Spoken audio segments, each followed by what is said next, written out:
The Dead Pair Podcast is brought to you by Kolar Arms, America's competition shotgun, and is fueled by Fiocchi.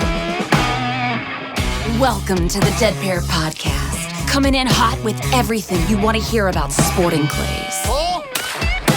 With your hosts, Jason Rambo. This is what I have to work with, everyone. And Sean Alley. Like I said, I was just thirsty. Oh, boy. Often imitated, but never duplicated. It's the Dead Pair Podcast. It's showtime. Welcome back, everyone, and welcome back, Mr. Tracy Wright, the great big old Viking from Washington. What's going on, Trace? Not a whole lot. Good to hear you, bud. Yeah, good to hear you, too. Is the shoulder on the mend, Trace? Are we getting that fixed up so we can go shooting? Oh, I'm afraid to even answer the question. The left shoulder is starting to do better. The right shoulder is giving me trouble now. I actually have a large mass on my right shoulder all of a sudden. So I sent off to the doctor, and we'll see if we can come up with a remedy. Well, we gotta get you fixed up here, man, because it's not going to be too long before the Ohio State shoot's going to be upon us. And if you, I know I've got Washington State to get ready for, and I think I've shot 200 rounds, maybe 240 rounds in the last 5 months. Oh, jeez. So as far as months now, so I've got my work cut out for me to get ready for a state shoot in about 3 weeks. Well, I feel your pain because I just got back from the Shooters Championship in Georgia, and I started shooting on Friday, and by Sunday, because you keep the same squad through the main, and by Sunday, everybody on the main with me is like, "Man, you shot good today." I'm like, "Yeah, I got 2 days of practice in." So they're like, "Well, what do you mean?" I'm like, "I haven't touched the gun in 3 weeks, and so, but." It's amazing what you can do when you actually work on it. I know, right? But it's unfortunate that I had to spend that kind of money on practice targets. So, but they're good practice targets. But yeah, I get you. Yeah, and by the way, I want to say a big hats off to all the staff at the Meadows. Man, they dealt with some horrendous torrential downpours for like 3 days straight, 4 days straight, and the place, no matter how hard they tried, you just can't get on top of weather like that. And it's really a shame because you can see all the hard work they put into it, and you can't beat Mother Nature, right? But it was a fantastic event.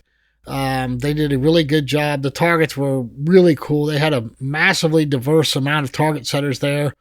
And, Bill McGuire, Kevin DeMichael, I mean, there was a ton of them. I don't want to start naming them because I'll miss somebody, but, it was a really good event, and it's really cool to see. And anybody that hasn't been to this event, the Shooters Championship at the Meadows in Georgia, you need to make plans to go because it's really cool.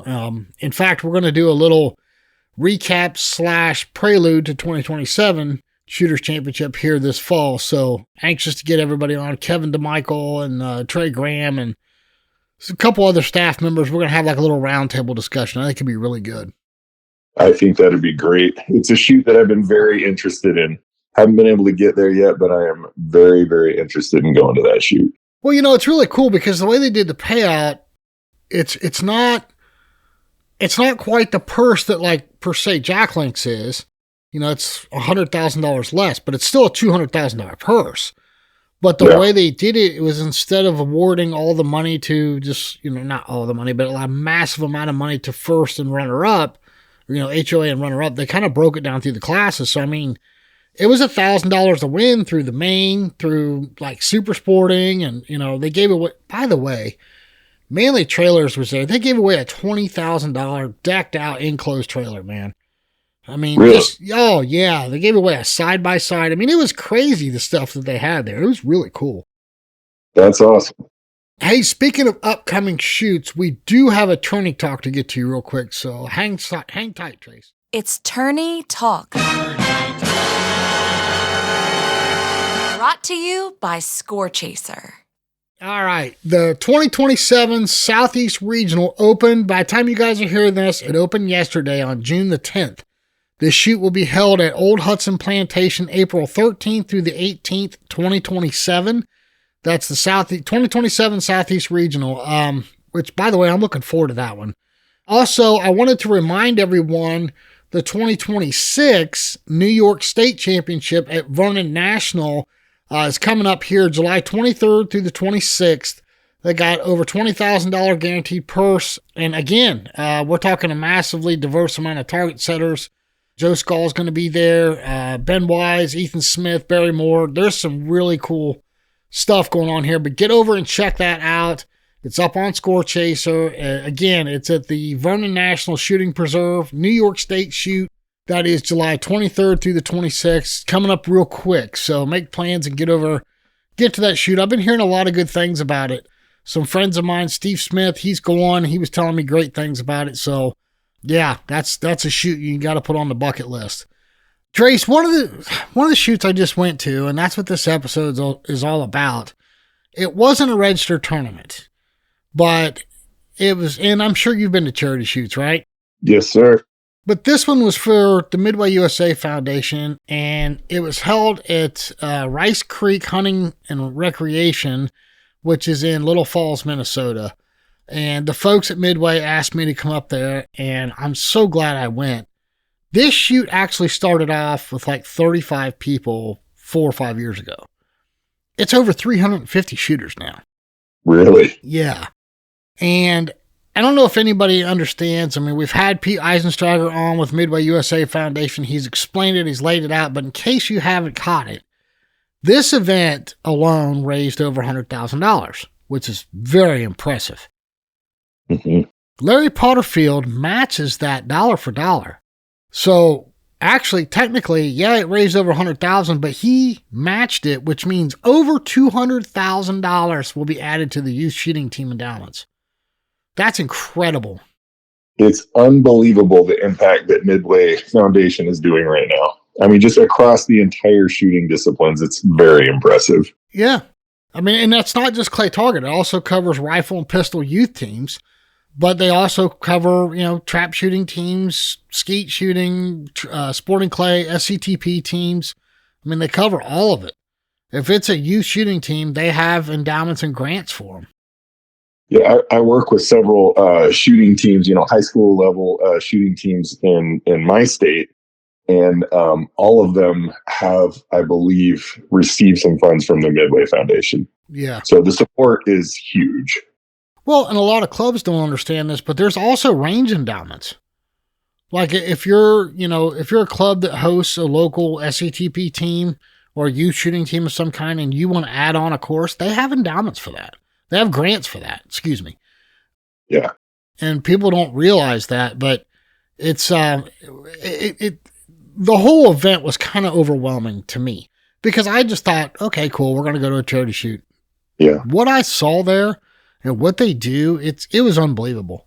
I mean, some of the stuff they not just the prizes and stuff they gave away, which was really cool too, but the way the whole everybody that was there to participate in the shoot, the way everybody came together on that, everybody was there for the dinner, everybody was dumping tons of money into it, and I couldn't believe what I was seeing.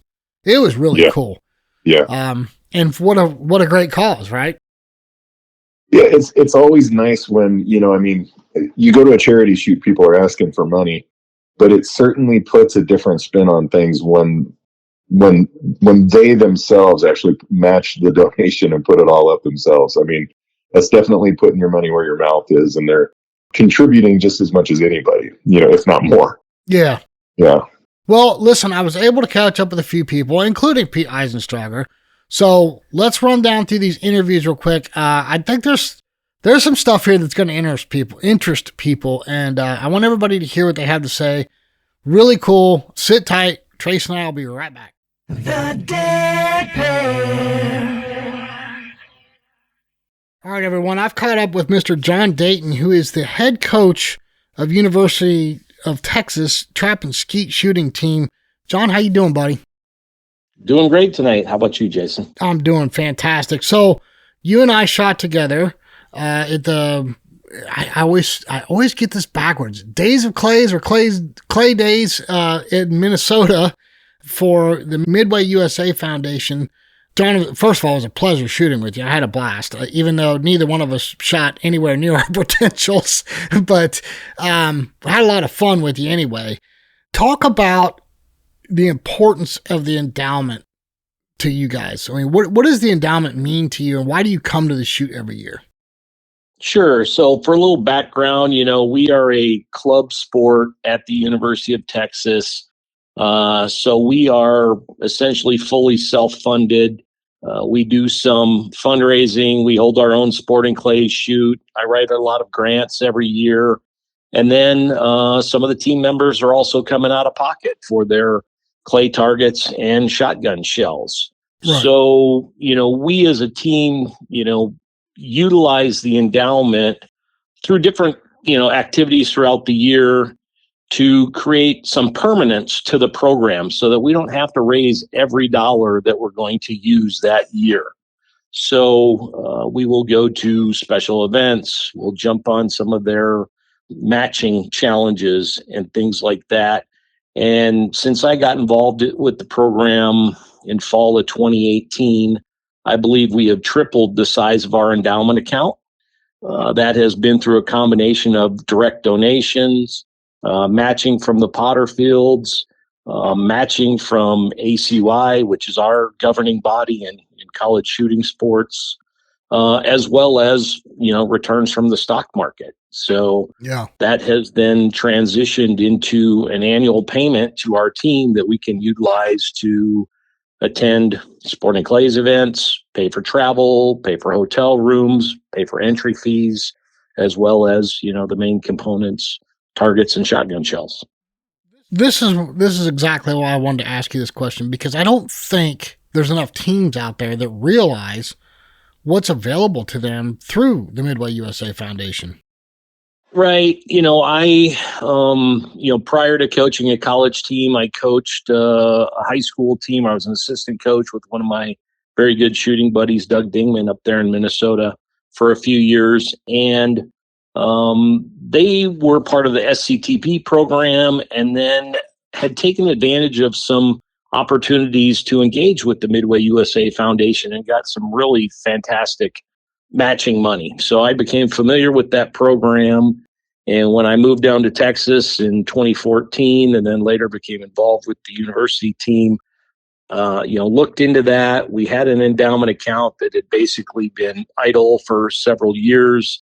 And myself, along with the officers of the team, had discussions about, how much of the money that we raise are we going to use for general operations every year for that team versus how much are we going to invest in building a program for the long run. So we've, looked at different options, and every time we get a donation, we kind of have to decide, how much of is it needed for capital this year versus how much can we invest in the long term of the program, which then makes it easier in future years that we don't have to raise quite as much money.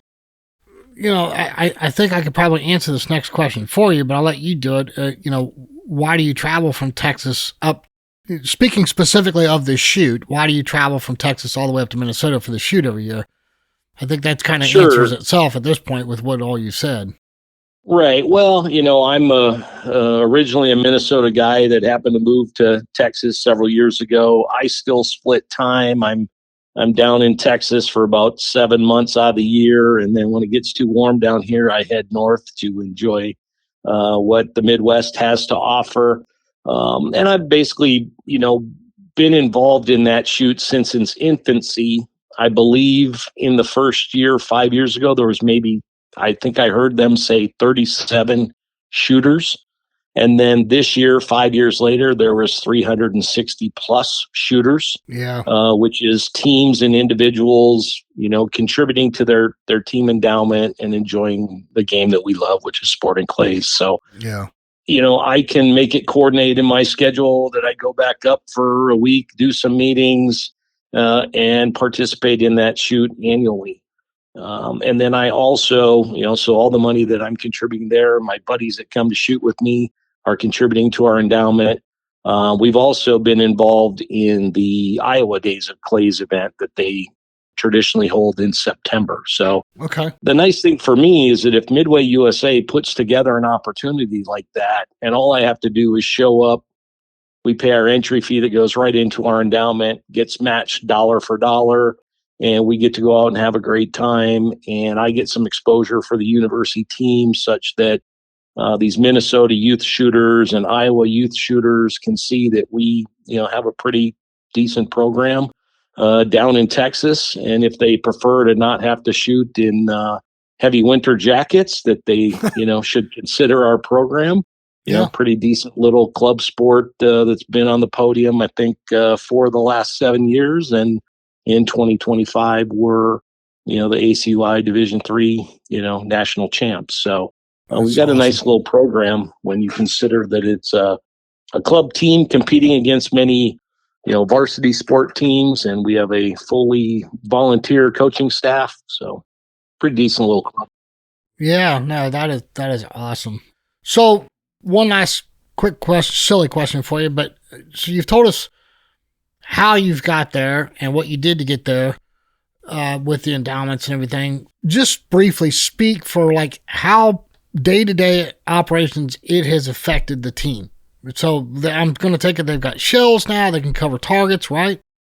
Sure. So, the way that it works with us is we put in for our annual grant request from Midway. They issue a check to us for 5% of the value that's in our endowment, and that comes into our operating account here at the University of Texas. We then, turn that into covering our expenses throughout the program for the year. We've got a program that's, 35 to 40 kids that are kind of recreational, non-competitive. So of there's about 10 that we have on the competitive team.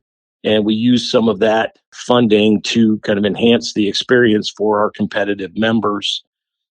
I can't call it a scholarship, but we do a pretty good job of fundraising down here such that once a team member makes the competitive team, we cover all of their shooting costs. We cover travel, we cover entry fees.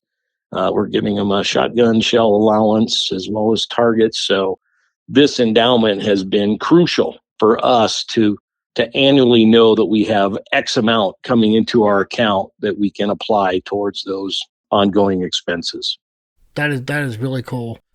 John, I told you I was going to put you on the spot, and I hope I didn't put you too much on the spot, but thank you very much for spending a few minutes with us and explaining this, because there is a lot of confusion. Like, how does this work? What do I need to do? And you've pretty much laid it all out there, exactly what you guys have done from start to finish. And I wish more people would, utilize the MidwayUSA Foundation and what it's for, because it's amazing. I think at this shoot we raised just north of $200,000 with the match.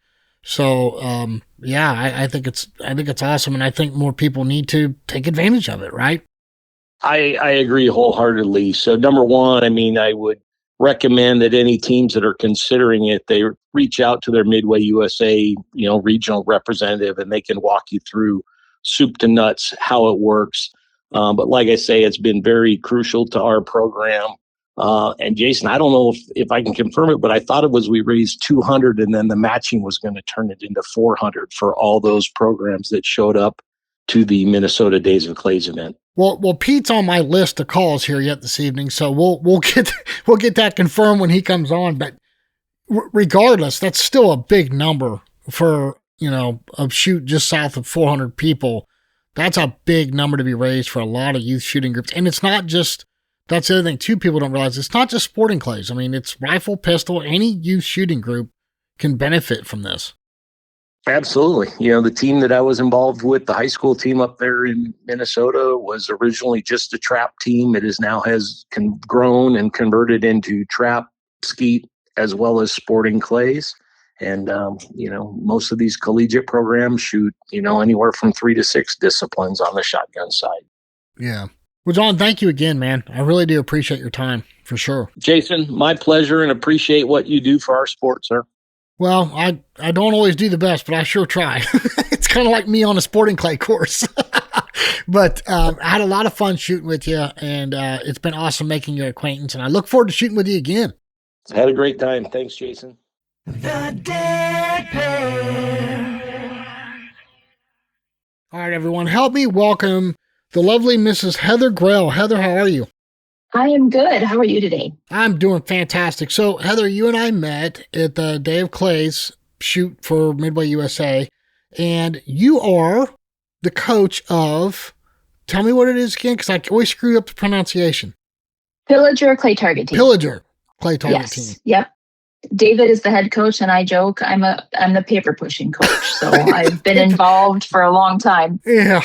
Well, Heather, I was just on the phone with John Dayton, and we were talking about the foundation and what it does and how important it is. Can you tell everybody from your perspective how fundraising for your endowment is different than general fundraising? Well, as you know, to fund a clay target team takes a lot of money. Yes. Our endowment, we look at that as like a legacy fund. So all of the time and effort we are putting into the team now, we want that to be able to continue. So when we look at our endowment, we look at that as, yes, we use it now, and we do use it, but it also allows us to look far into the future, far past when we're available, when we're around. And that was one of the big things we wanted to leave it as a legacy. So when we look at that, we're really looking at how can we make sure that this never goes away for our team? That makes perfect sense. So, okay, you've told us how it's going to work for you in the future, but how has the endowment funding made a difference for your team now? Now, well, it allows us to have those funds available to do the things we need to do with the team, whether it's buying ammo, whether it's extra practice. Right now, it gives us that ability to just be better, be bigger, do more with the team. Yeah. And you and I were talking during the event, and I think this is a really important message, and you had a great answer for this.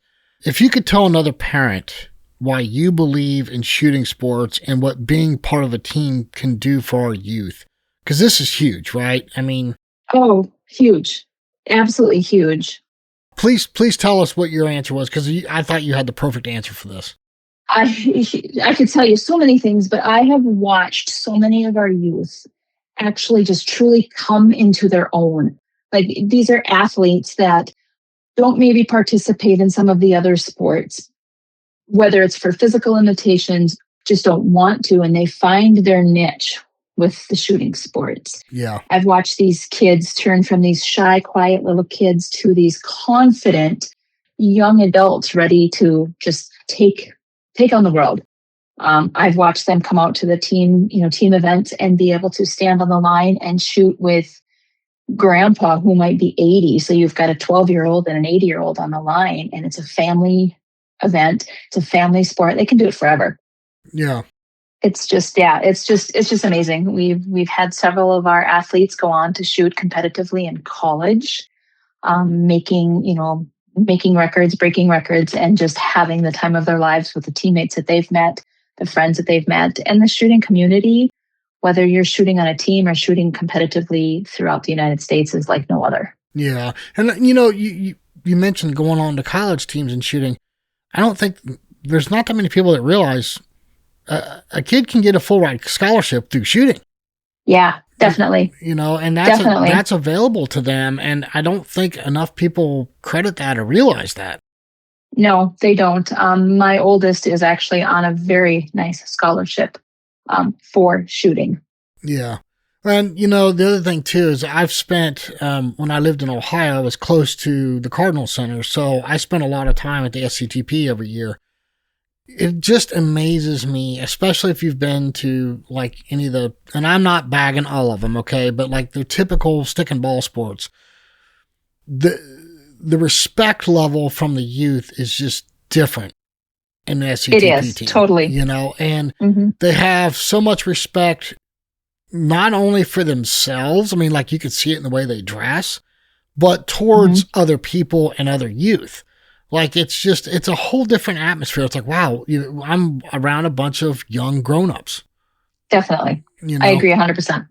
I've often said that I feel absolutely, we've gone to some really big tournaments. We've done, the nationals out in Michigan with the team. And I feel absolutely perfectly comfortable walking through that entire area with all of these kids, with all of these shotguns. Everybody respects each other's guns, their stuff. I mean, you don't lock your car. It's just one of those things that level of respect is just there. Yeah, for sure. Well, one more quick thing, if you would, please extend a huge thank you to your husband. I cannot believe what he has done for that shoot in Minnesota. It's incredible, and he's been a big part of helping that grow. So very big thank you to him. I will do that. I'm so incredibly proud of him for something that started with about 40-ish 5 years ago to almost 500 now, or almost 400 now. Yeah. And just how well the event ran and the time and effort he puts into it. It's truly a passion for him, and it was just an amazing day. I'm glad you were able to see, how the whole day really goes. It's incredible. That's the only word I can think of. Incredible. Yeah, I absolutely. I'm so glad I made the trip. It was awesome. And hey, listen, I'll be back next year for sure. Oh, that's awesome. It's going to impact even more teams next year. Yep. I think that's the really, just when you think about it, all these people came out to support youth shooting sports and those teams and those endowments that continue. I mean, you make a lot of impact just by showing up that day. There's a lot of impact made. Well, a shoot like that's gone from, I think the number I heard was like 34, and we were north of 360, I think was the final number. So it's grown more than 10 times its size in 5 years. That's incredible. I mean, that's a huge growth rate. And the money that was raised for the youth shooting sports is why we were all there, right? I mean, that's exactly huge impact, huge impact. And so it's a wonderful feeling to be part of something like that, knowing that all the time and effort we put in now for our team to be able to shoot today is also impacted for years and years to come with the endowment. I mean, I don't know why a team wouldn't want to have one. Yeah, for sure. It's a legacy. It's our legacy. You can even tell by the people that were there just to participate. They were kind of proud of the fact of where their money was going, right? Oh, definitely. Yeah, for sure. Definitely. They get it. If they're there, they're getting it. They understand. Yep. They understand it. 100%. Heather, thank you very much. I appreciate you spending a few minutes with us. And, like I said, tell the husband I said hello. It was a pleasure meeting both of you, and I look forward to seeing you all again soon. All right. Well, we'll see you for sure next year. The Dead Pair. All right. The man of the hour, Mr. Pete Eisenstrager. What's up, Pete? Not much, Jason. How are you doing today? Oh, man. Finally got back home. It's about 40 degrees warmer here. So yeah, we had a little change in weather leaving Florida and heading to central Minnesota, didn't you? Yeah. It was kind of crazy. I was 87 when I left, and I got there, and the next morning it was 30 degrees, and I walked off from the VRBO, opened the door. I was like, no, I just want to go back home. So, so speaking of the Day of Clays, which was held at Rice Creek Hunting and Recreation in Little Falls, Minnesota, I mean, Pete, you guys asked me to come up, and, of course I want to support Midway and everything that's going on, but I just was blown away. Do you know what the final turnout numbers were for that shoot? Yeah, so as far as, first things first, Jason, obviously, thanks for making the trip up.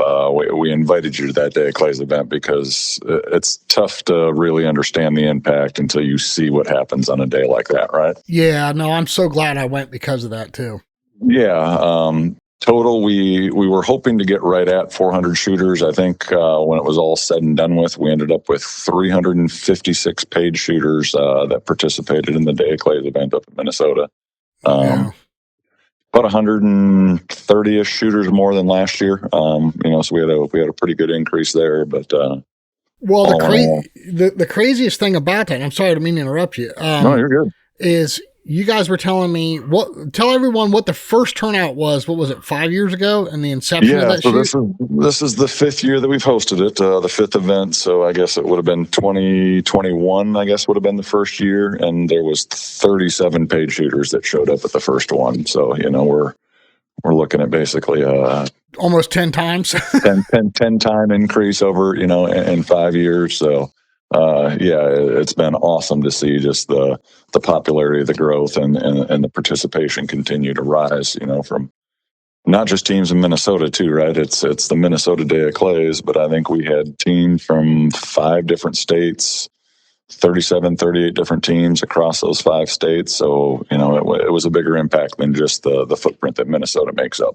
Well, yeah, and that was something. That was my next question. Is more importantly, than just the number of shooters was the money raised this year with the match. Do you have that tallied? Yeah, we are still kind of doing just some final accounting here on the back end, but we are very comfortable rolling out. We will have more than a $215,000 impact. Wow, so cool. just for that one day, and that includes the match that the foundation does, right? But you're looking at about $107,000 generated by the participants and the attendees, and then the MidwayUSA Foundation matches that for any donation back to the team. So yeah, we're looking north of $215,000 total impact for a day of, I believe you said it this weekend so eloquently, shooting flying pottery with scatterguns, right?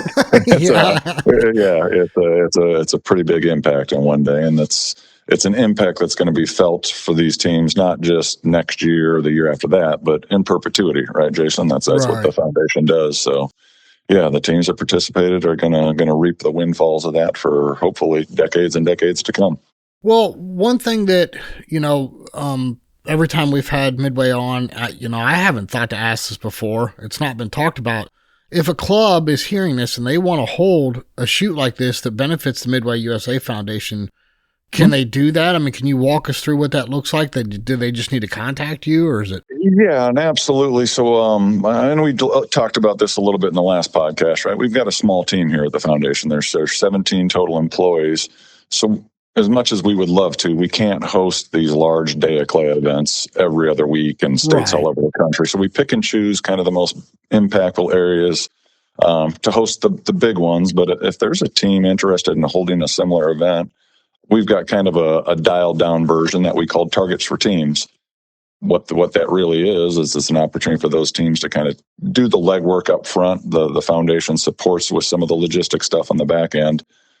Supports marketing, supports trying to get attendees registered, but the team really does most of the legwork, hosting the day of event, and then a portion of that comes back to their endowment, and then they would keep a portion, in-house to go with their annual operating costs. So we've got a couple of different formats. What makes it difficult for us is everybody sees us market these bigger Day of Clays events, and it's just not feasible, unfortunately, for us to host 20, 25 of them. We wish it was. Yeah. It's just not possible. The current place we're at here.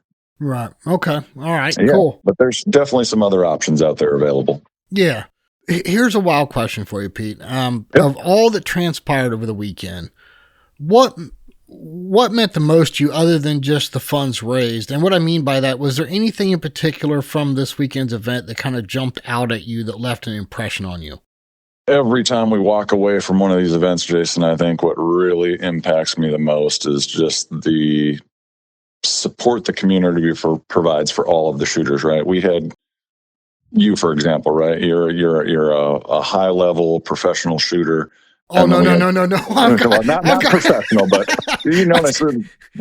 high level. You participate in sporting clays. You've been at it at a high level, and we had kids that were shooting literally a sporting clay course for the very first time last Saturday, and to see, I guess, the experienced shooters take those younger people under their wings and just really mentor them through the course. And you see that daily when we're going to just a regular youth competition, right? It's the exact same community and support that we see with these kids daily. We saw that replicated with adults, young kids, new shooters, old shooters. It didn't matter. People were there to support shooters. So that's always my favorite takeaway, is just to see how this community is welcoming to anybody that wants to participate in it. Yeah.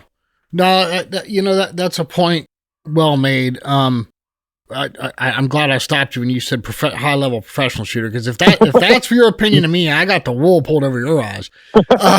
But no, the participation and how everybody was even the new shooters, right? Like everybody was jumping in and helping, and that was really cool to me. Look, we had guys showing up in their orange hunting vests, right? And then you had college teams that these kids shoot every week, and like they get it, and they were there and they were on fire. It was really cool because they were all mingling with each other and helping each other, and it was really neat. It was neat to see. That was that camaraderie level, right? Yep. I'm blown away by it every time. I just don't know where else you find that in a sporting type competitive atmosphere. It's hard to replicate what happens in the shooting sports world. Yeah. Yeah. I was having a conversation with Heather Grill there at the event, and, she was telling me about the team that she helps with and everything. And I said, the really cool thing is these kids can get squatted with a world or national champion and, go out and shoot and have fun with them. You take a kid that plays basketball, he's not going to get a chance to go play with LeBron. You know what I mean? Right? Yep. So that's, I think that's the cool thing about our sport is it's just a community. Yep.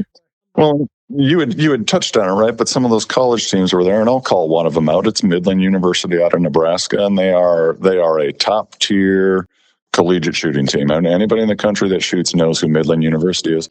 Those kids showed up with zero chips on their shoulders. They were mentoring young kids. They finished with the HOA shooter. Andy Grell finished, I think, with a 98, but couldn't have been more humble about it. And they were taking pictures with young kids, and kudos to them. We finished the event.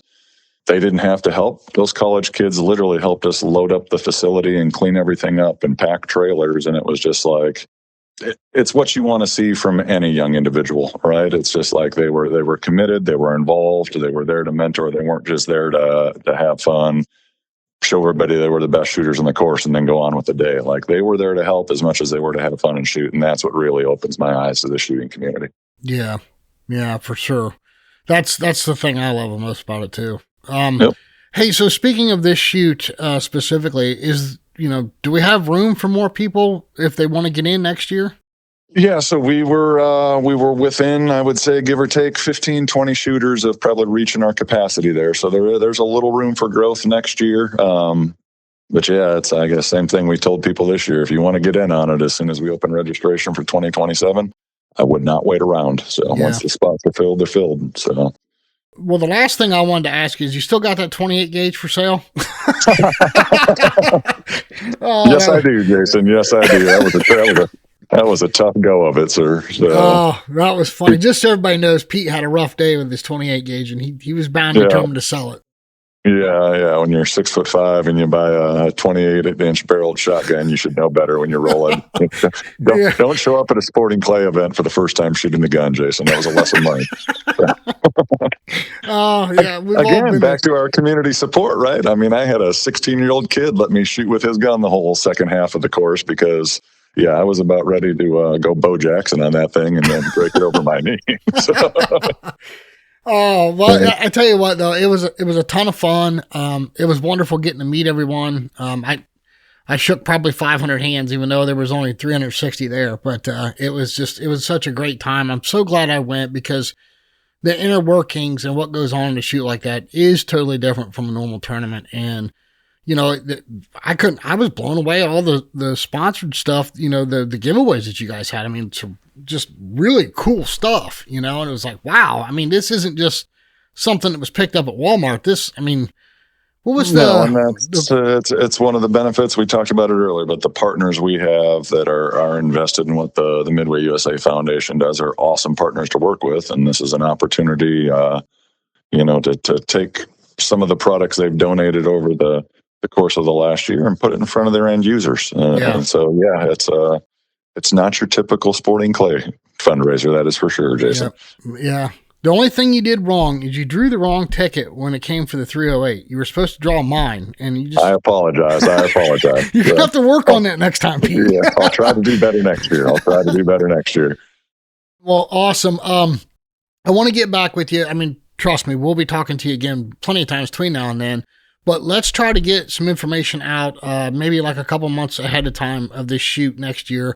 And we'll make sure and let everybody know about it. And I'll talk a little bit more about it too. And I'm telling you, it's worth the trip for sure.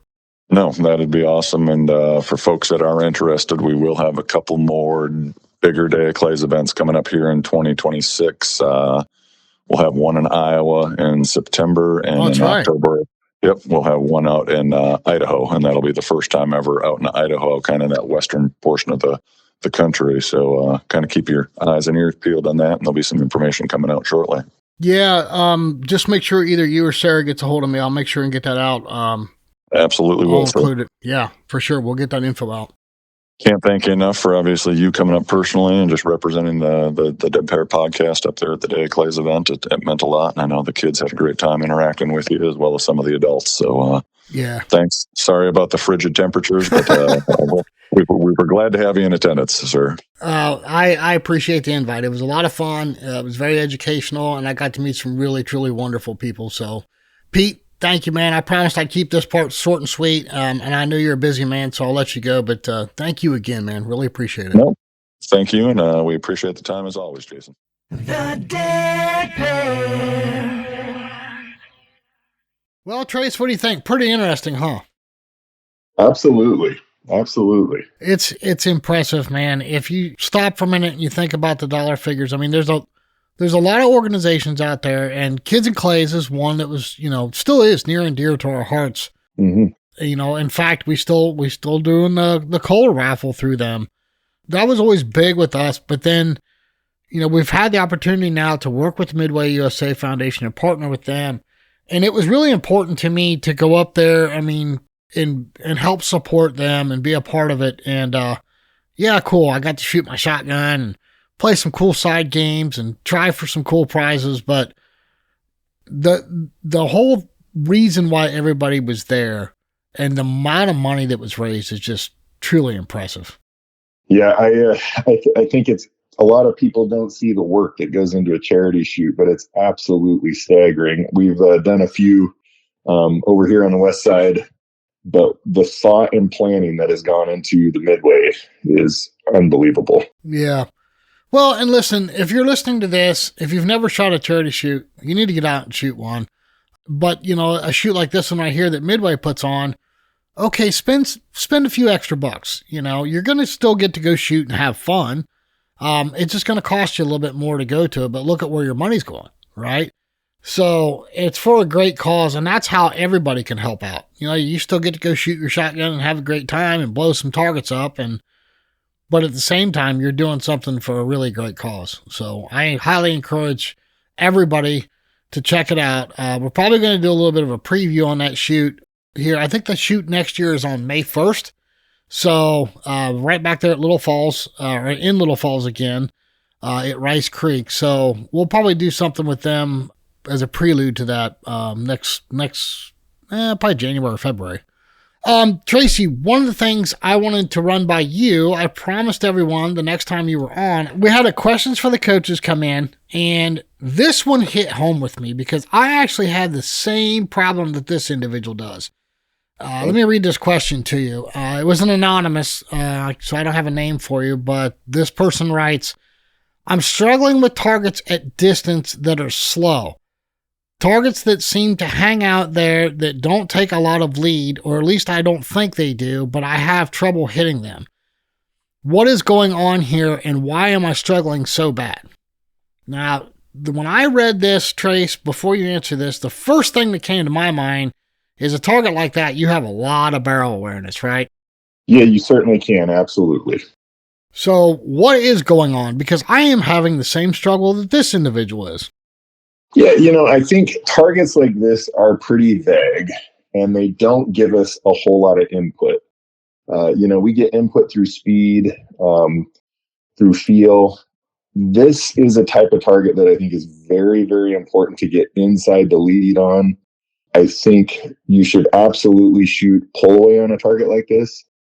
Anytime you try to shoot sustained lead or even swing through, you're going to generate too much gun speed on swing through. Sustained lead, if you get outside the lead, it's really hard to come back from. You've got no safeguards.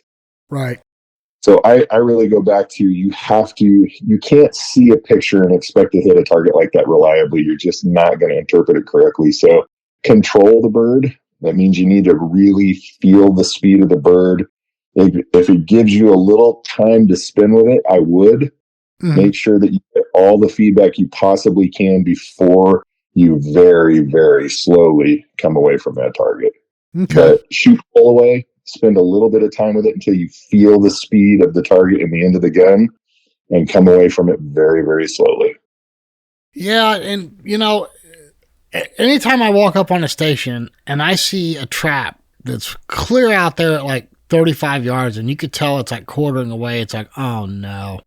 Because, especially if it's a really slow, and I look out there and it'll have a pink spring on it, and I'm like, oh no, here we go.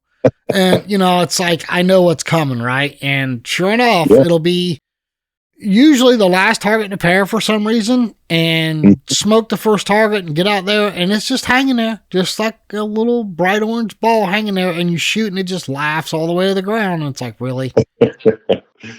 Yeah, I think it's important that, that you realize, or that everyone realizes, it's a difficult target for anybody. Long and slow is just a complex target, but getting inside the leads, spending more time with them, don't rush it, and really go off a feel to interpret lead. Don't try to see it. You got to feel it. Yeah. Well, sounds like a target we need to train on, right? Sounds good to me. I'm down. Let's do it.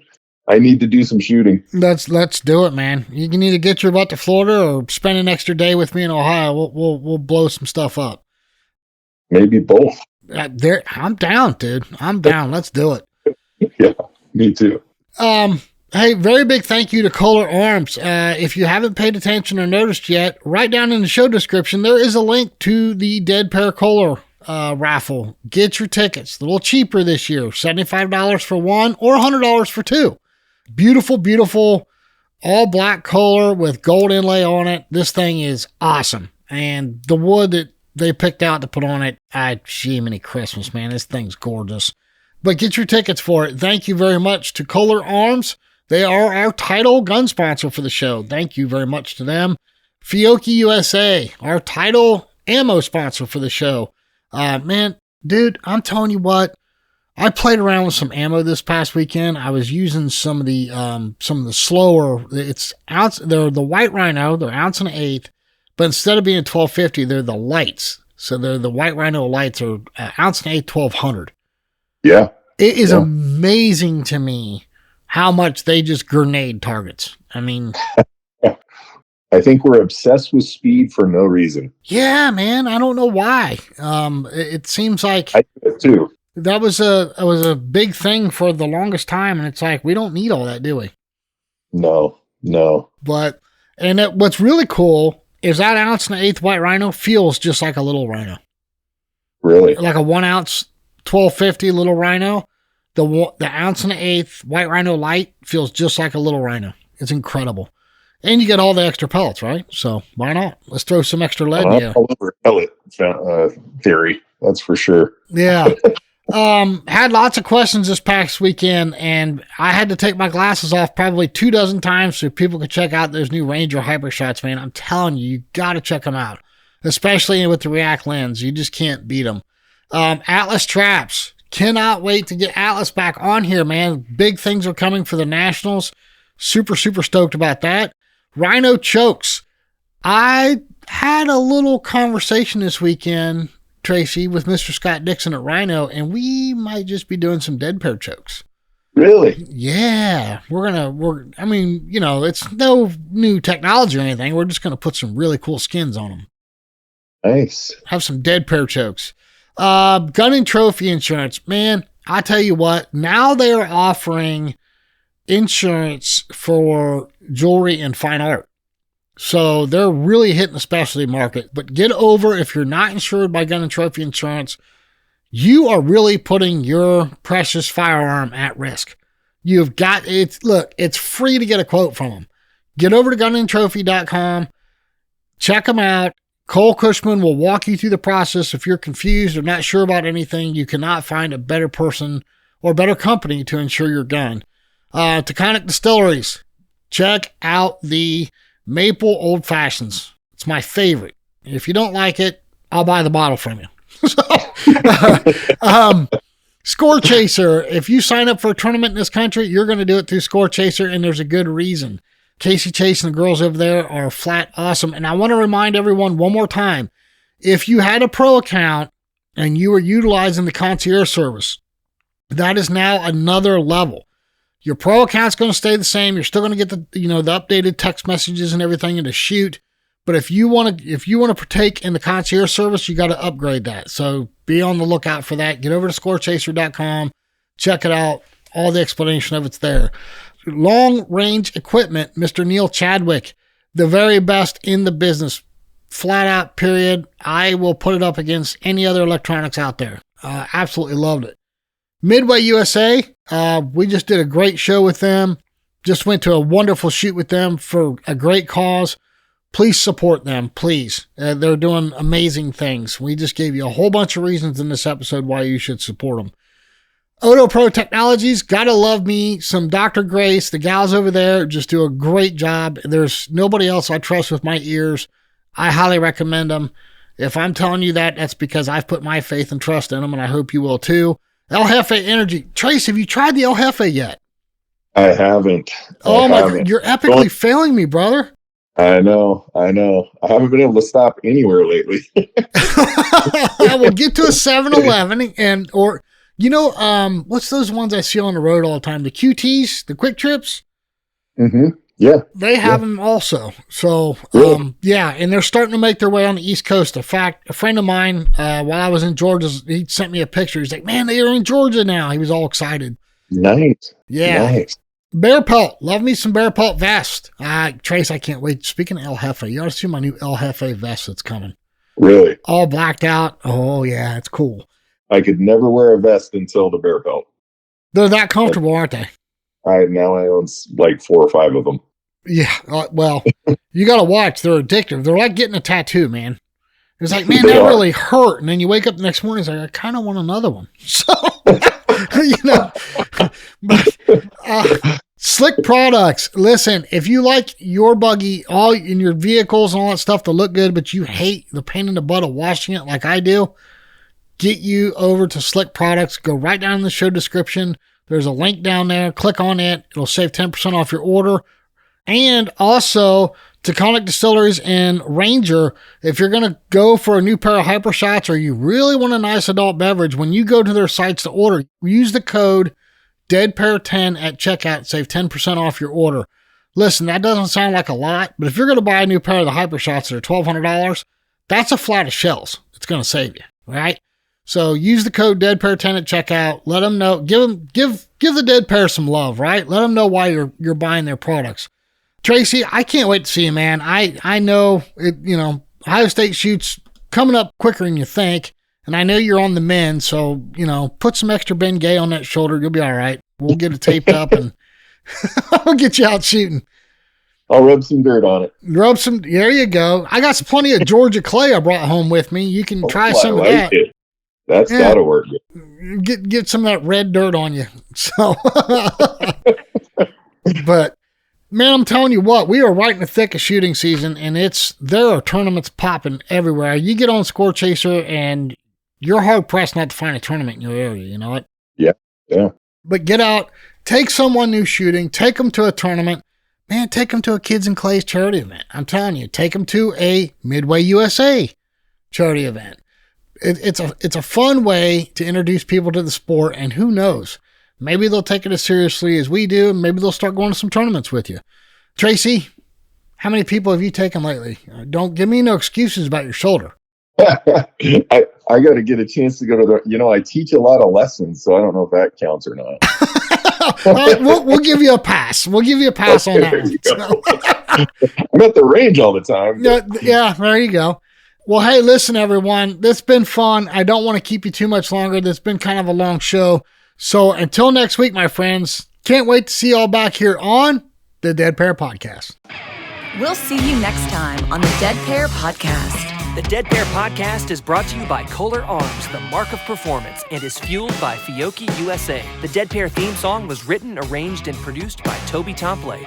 Special thanks to the following sponsors: Atlas Traps, Ranger Performance Eyewear, Rhino Chokes, Long Range LLC, Gun and Trophy Insurance, Taconic Distillery, Score Chaser, and Clay Range Design Works.